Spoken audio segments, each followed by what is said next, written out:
taong galing sa hirap, subalit nagsumikap ang magbabalik ng ningning at glorya ng lungsod ng Maynila, ang Batang Maynila, ang nag-iisang Yorme Isko Moreno Dumagoso.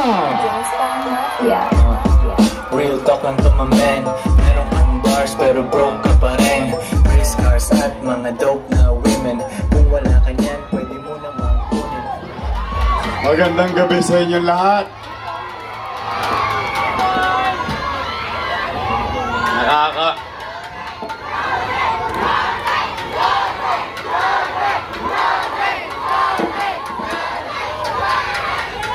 Nakakagutom dito.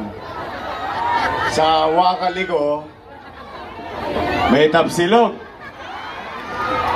Oh. Tapos sa kanan ko, yung kaldero. Kumain na ba kayo? Huwag kayong mag-alala, hindi na bago yan. Magandang gabi sa mga nanay at tatay ko, sa pinakamamahal ko na mga lolo't lola, yung mga senior citizens, shout out yan, mga lolo't lola ko. Kaway-kaway, mainit ang panahon, inom kayo ng maraming tubig, at syempre sa mga batang Maynila. Nay! Tay! Naririnig nyo ba ng maayos yung salita namin? So walang problema sa speaker. Si Apple lang talaga may problema.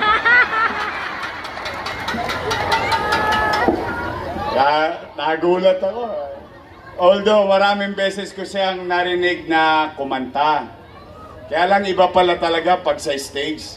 Parang concert. Oh. Kaya Apple, huwag kang mag-alala. Hindi ka malilimutan ng taong bayan. Dahil ikaw lang ang nag-iisa. Kung ano sama ng boses ko, mas matindi sa'yo. So, pero ako naman kasi naniniwala kay Apple. Kasi talagang nakita ko yan na nagsisikap na pahabain ang kanyang kamay at umakap sa ating mga kababayan dito sa Tercera Distrito. O, kamusta kayo? Mabuti. O, di salamat sa Diyos. O, at least, nakararaos tayo. O, mga nanay ko, handa na ba kayo? Handa na ba kayo? Malapit na. 37 dias na lang. Gusto nyo ba talaga akong bumalik? Uy, gusto nyo ba talaga? Sigurado kayo dyan? Yung aking mga katunggali, araw-araw ako ang pulutan. Yung isa, ako ang almusal, tanghalian, at hapunan.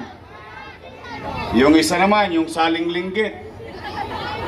Ako naman ang pinulutanan.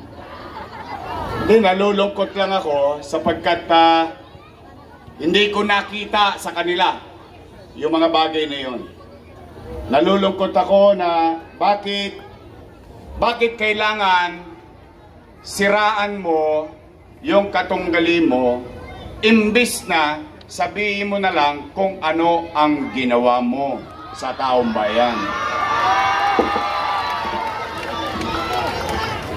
Alam nyo, ako, ang paniwala ko, hindi ko alam kung pare-pareho tayo ng paniwala, ang taong naninira kasi walang nagawa. Tingnan mo yung kapitbahay mo, pati makeup mo, pinakikialaman. May masabi lang, pero ganun yata talaga ang buhay. Pero, hindi ko naman sasayangin ang gabi ninyo, no? Na kayo'y makakaparinig ng panira sa akin. Hindi po. Kaya maraming salamat kay Chairman Relucio na kami napayagan maging tablado rito. Oh. Dahil sa ganong pagkakataon, ay hindi naman kayo sasakit ang tenga nyo sa akin. Hindi ko pasasakitin ang damdamin ninyo. Hindi ko nadadagdagan ang problema ninyo. Ang dami-dami nyo ng problema, pati ba naman yung away ng mga politiko, poproblemahin nyo pa rin. Eh alam naman natin, pagtapos ng eleksyon, ang mga politiko, magkakalaban, magkakaaway, paghalalan.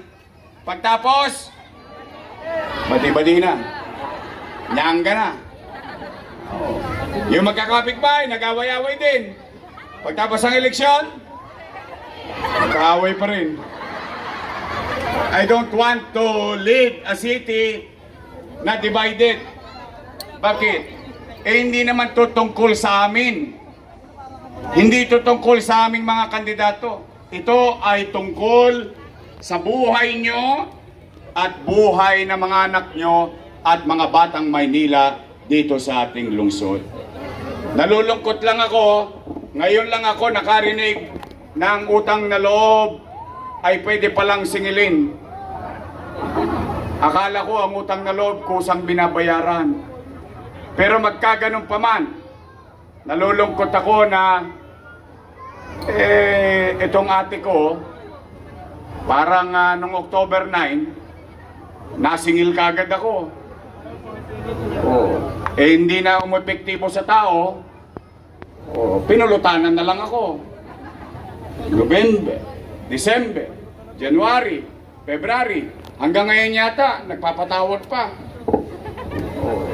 1,000.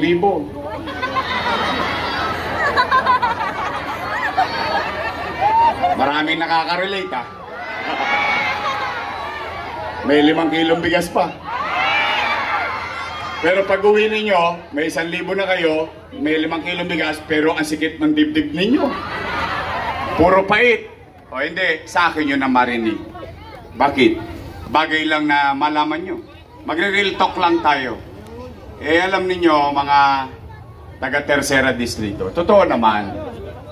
Totoo at hindi ko kinubli, hindi ko tinanggi na malaki ang utang na loob ko kay Danny Lacuna. In fact, bilang ganti ng utang na loob kay Boss Danny, o kayo po humusga ha, kahayaan ko kayong makapag-isip at makapag-desisyon. Inalagaan ko yung kanyang mga anak.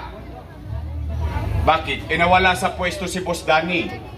Ang bilang ganti ng utang na loob, inaruga ko yung kanyang mga anak. How many years? 20 years. Sino-sino po yan? Tingnan natin ha, kung totoo ito, magsiyasat po kayo.